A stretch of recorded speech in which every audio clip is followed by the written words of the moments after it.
Hello everyone and welcome to my Carnival Venezia review. For those of you who don't know, the Carnival Venezia was originally the Costa Venezia and was built for the Chinese market in 2019. She sailed for about 6 months before being shut down by the COVID-19 pandemic. During that same time, the Costa Firenze was also being built. Both ships were signed over to Carnival in 2023 as part of the cruising Italian-style sub-brand by Costa by Carnival.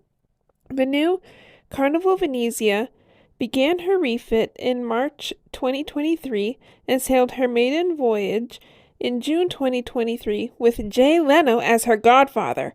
My family and I sailed on her with friends in January 2024 out of Manhattan. For me and my family, this was our fourth cruise on Carnival, having previously sailed on the Holiday, the Triumph, and the Pride. We also sailed on the Costa Victoria years ago, so we were curious to see how these companies came together in this new sub-brand. Overall, we were pleasantly surprised. Embarkation day was relatively easy. When we sailed out of New York on the Norwegian Bliss pre-pandemic, it was a 2-hour wait to get to the ship. Now, with the online check-in streamlined in the Hub app, we were waiting in the waiting area to board the ship in less than 15 minutes. One thing that we did notice, however, was that they had security dogs there to make sure that people weren't bringing things on board that they really shouldn't. This was not typical of other lines, but it was certainly a welcome surprise.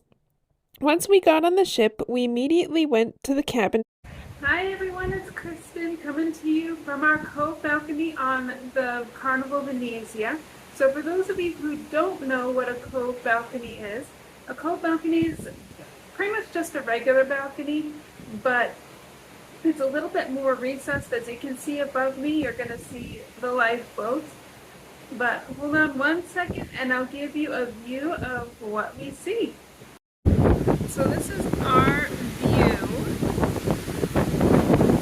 Can you imagine looking at this every single day? Ah, I could live out here.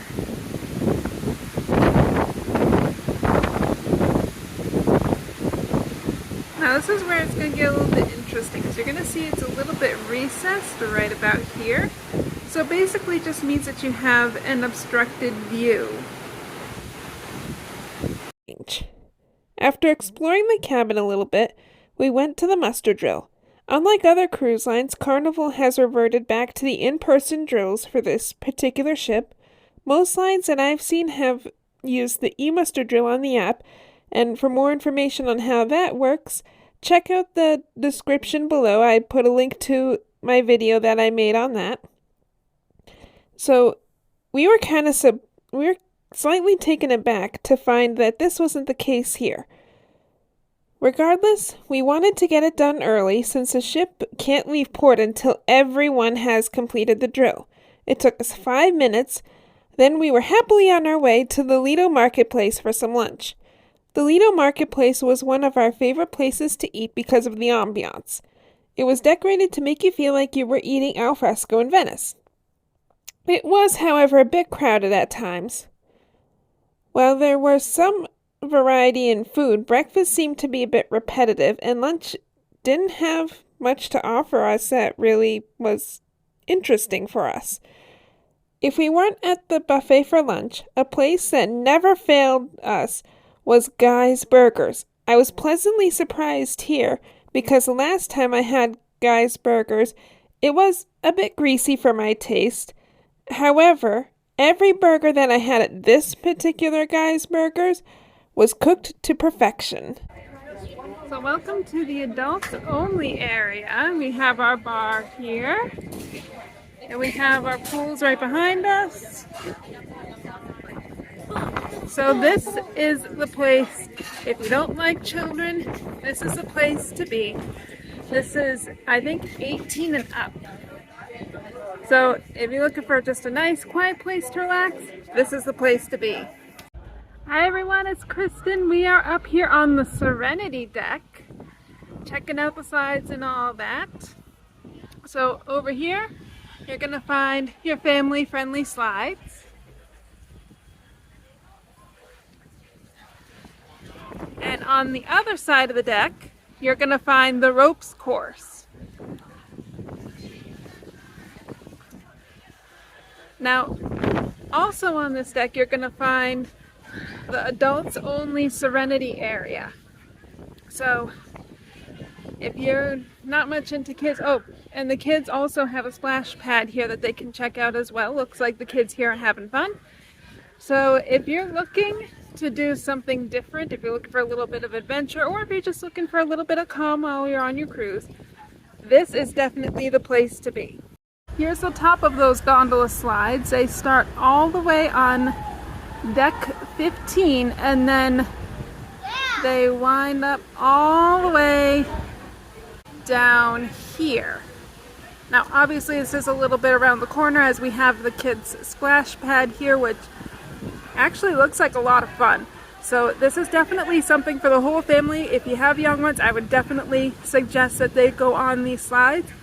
In fact, you can even have races down these slides like I did with me and my friend Kathy, and she beat me all 3 times.